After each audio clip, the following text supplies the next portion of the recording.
श्री कृष्ण की भूख। पांडवों के वनवास के समय दुर्योधन ने एक बड़ा भारी यज्ञ किया था। दुर्योधन की तो इच्छा राजसी यज्ञ करने की थी, किंतु पंडितों ने कहा कि धृतराष्ट्र और युधिष्ठिर के रहते उसे राजसी यज्ञ करने का अधिकार नहीं है। तब ब्राह्मणों की सलाह मानकर दुर्योधन ने वैष्णव नामक यज्ञ करने की संतोष माना। यज्ञ के समाप्त होने पर उसके बारे में नगर के लोगों की यह राय हुई कि युधिष्ठिर के राजसी यज्ञ की तुलना में दुर्योधन का वैष्णव यज्ञ रुपये में 16वां हिस्सा भी नहीं था। किंतु दुर्योधन के मित्रों ने तो उसकी प्रशंसा के पुल बांध दिए।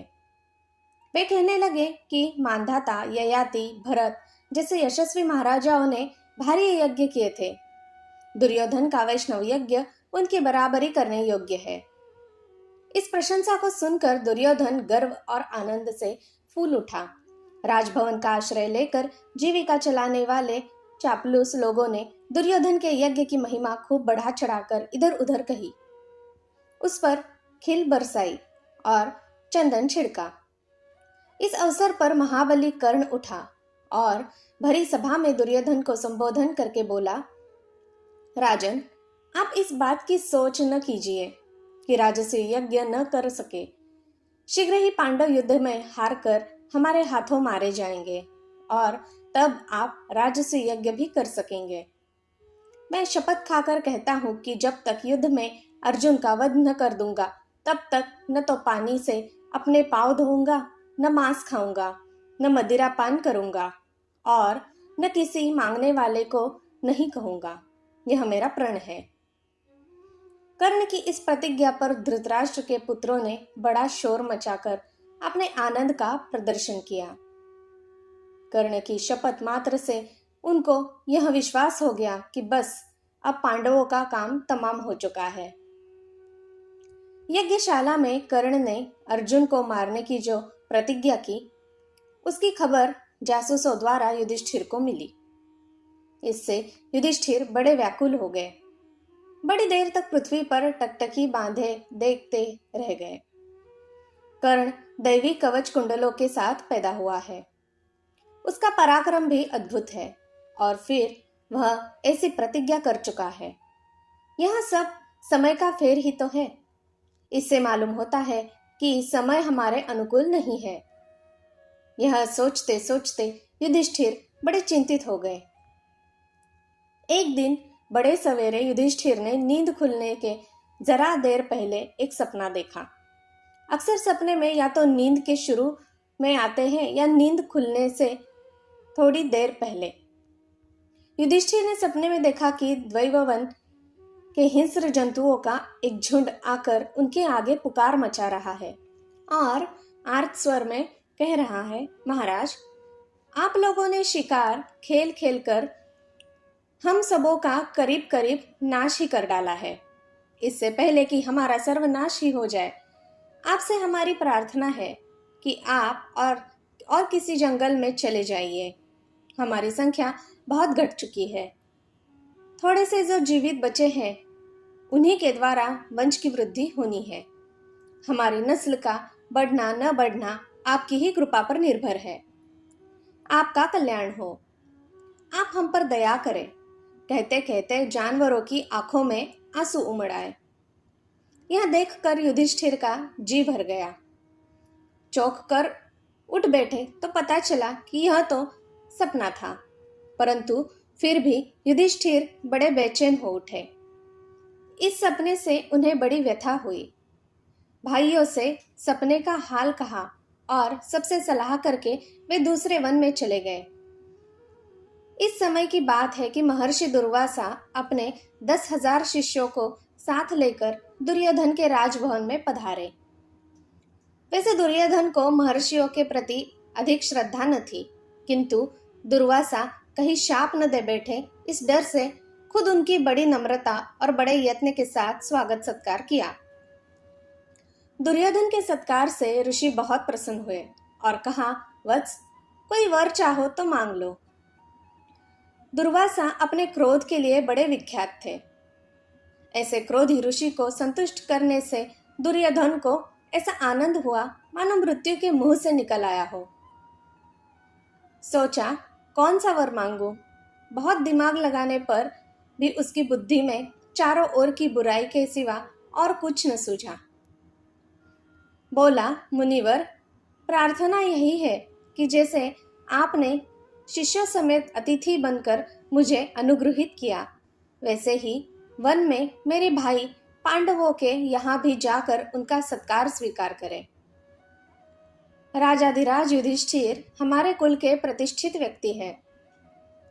आप उनके पास जाइए और उनके अतिथि बनने की कृपा कीजिए। और फिर एक छोटी सी बात मेरे लिए और करने की कृपा करें। वह यह कि आप अपने शिष्यों समेत ठीक ऐसे समय युधिष्ठिर के आश्रम में जाएं जब राजकुमारी द्रौपदी पांडवों एवं उनके परिवार को भोजन करा चुकी हो, और जब सभी लोग आराम से बैठे विश्राम कर रहे हो।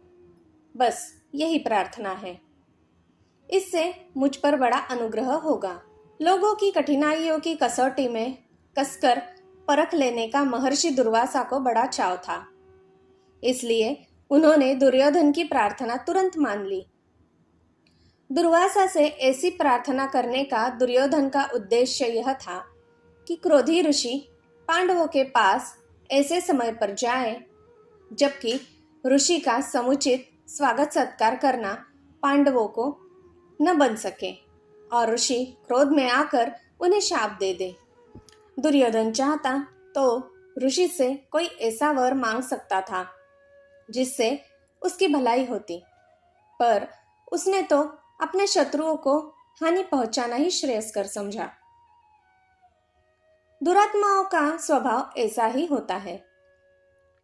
दुर्योधन की प्रार्थना मानकर दुर्वासा ऋषि अपने शिष्यों के साथ युधिष्ठिर के आश्रम में जा पहुंचे।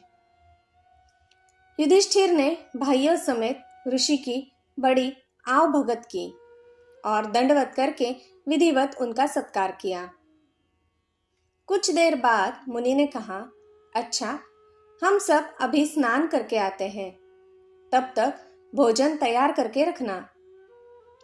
कहकर दुर्वासा शिष्यों समेत नदी पर स्नान करने चले गए।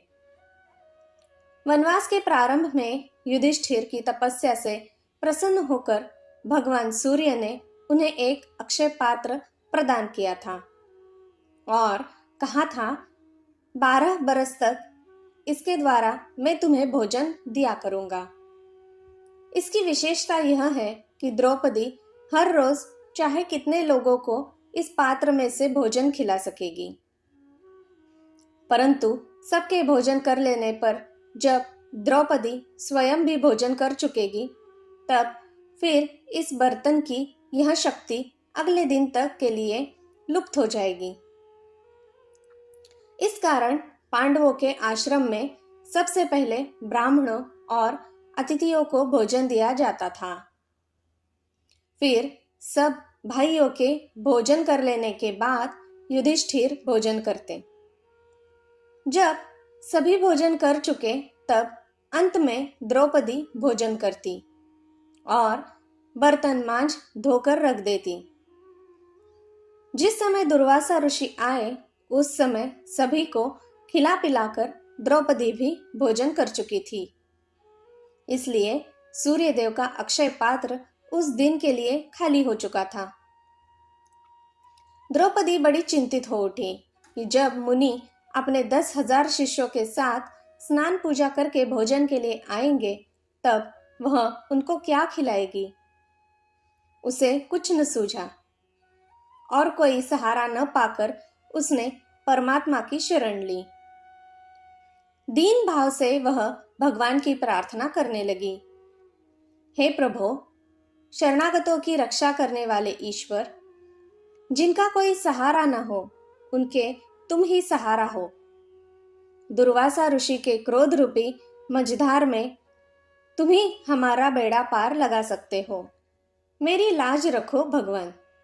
द्रौपदी इस प्रकार प्रार्थना कर रही थी कि इतने में भक्तों को संकट से छुड़ाने वाले भगवान वसुदेव कहीं से आ गए और सीधे आश्रम के रसोई घर में जाकर द्रौपदी के सामने खड़े हो गए और बोले, बहन कृष्णा, बड़ी भूख लगी है, कुछ खाने को दो और कुछ बाद में सोचना, पहले तो खाने को लाओ। द्रौपदी और भी दुविधा में पड़ गई। बोली, हे भगवान, यह कैसी परीक्षा है? मैं खाना खा चुकी हूँ। सूर्य के दिए हुए अक्षय पात्र की शक्ति आज के लिए समाप्त हो चुकी है। ऐसे समय पर उधर दुर्वासा ऋषि अतिथि बनकर आए हुए हैं। मैं घबरा रही थी, क्या करूं? वह थोड़ी देर में अपने शिष्यों समेत स्नान करके वापस आ ही रहे होंगे और आप भी भोजन मांगते हुए आए। इस विपदा से कैसे बचूं? कृष्ण बोले, मैं यहाँ भूख से तड़प रहा हूँ और तुम्हें दिल लगी सोच रही है। जरा लाओ तो अपना अक्षय पात्र, देखें कि उसमें कुछ है भी या नहीं। द्रौपदी हड़बड़ाकर बर्तन ले आई। उसके एक छोर पर अन्न का एक कण और साग की पत्ती लगी थी। श्री कृष्ण ने उसे लेकर मुंह में डालते हुए मन में कहा, जो सारे विश्व में व्याप्त है, सारा विश्व ही जिसका रूप है, यह उस हरि का भोजन हो। इससे उसकी भूख मिट जाए और वह प्रसन्न हो जाए। द्रौपदी तो यह देखकर लज्जा से सिकुड़ सी गई। सोचने लगी, कैसी हूं कि मैंने ठीक से बर्तन भी न धोया, इसलिए उसमें लगा अन्न कण और साग वसुदेव को खाना पड़ा। धिक्कार है मुझे। इस तरह अपने आप को धिक्कार रही थी कि इतने में श्री कृष्ण ने बाहर जाकर भीमसेन को कहा, भीम, जल्दी जाकर ऋषि दुर्वासा को शिष्यों समेत भोजन के लिए बुला लाओ। भीमसेन बड़े वेग से नदी की ओर उस स्थान पर गया जहां दुर्वासा आदि ब्राह्मण शिष्यों समेत स्नान कर रहे थे।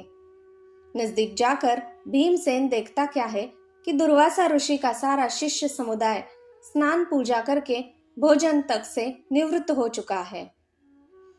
शिष्य दुर्वासा से कह रहे थे, गुरुदेव, युधिष्ठिर से हम व्यर्थ में कह आए कि भोजन तैयार करके रखे। हमारा तो पेट ऐसा भरा हुआ है कि हमसे उठा भी नहीं जाता। इस समय तो जरा भी खाने की इच्छा नहीं है।